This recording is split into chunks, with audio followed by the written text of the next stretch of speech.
Stove పైన గిన్నె పెట్టి అందులో నీళ్లు పోసి పసుపు, ఉప్పు, అల్లం వెల్లిగడ్డ పేస్ట్ వేసి కొంచెం కలిపి అవి వేడెక్కిన తర్వాత అందులో ఈ లివరు వేసి సందన్ వేసి ఒక 5 మినిట్స్ ఉడకబెట్టి ఉడికిన తర్వాత దాన్ని తీసి చిన్నగా ఇలా ముక్కలు కట్ చేసుకొని ప్యాన్ పెట్టి అందులో 3 టేబుల్ స్పూన్ ఆయిల్ పోసి ఆయిల్ వేడెక్కిన తర్వాత చూసి అందులో ఈ లివర్ వేసి ఒక 5 or 7 మినిట్స్ వరకు మూత పెట్టి మంచిగా గోలేంత వరకు కలుపుతూ ఉండాలి. 2-3 సార్లు కలిపి మూత పెట్టేసేయాలి. మళ్ళీ ఒక 5 మినిట్స్ మంచిగా దూరగా గోలిన తర్వాత అందులో ఉల్లిగడ్డలు సన్నగా తరిగినాయి మరియు పచ్చిమిర్చి కూడా వేయాలి. దాంతోపాటుగా పచ్చిమిర్చి వేసి కొత్తిమీర కొంచెం, పుదీనా కొంచెం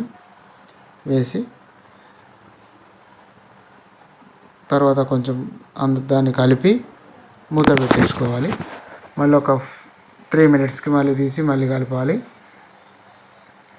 మళ్ళీ మూత పెట్టేసేయాలి. పసుపు, తర్వాత పసుపు వేసి కలుపుకోవాలి. మంచిగా కలిపిన తర్వాత మధ్యలో కనుక్కోవాలి.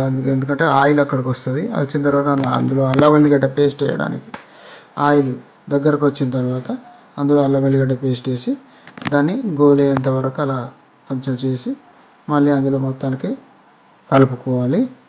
కలిపి మూత పెట్టేసేయాలి. మళ్ళీ ఒక 3 మినిట్స్ కారం పొడి వేయాలి. తర్వాత ఉప్పు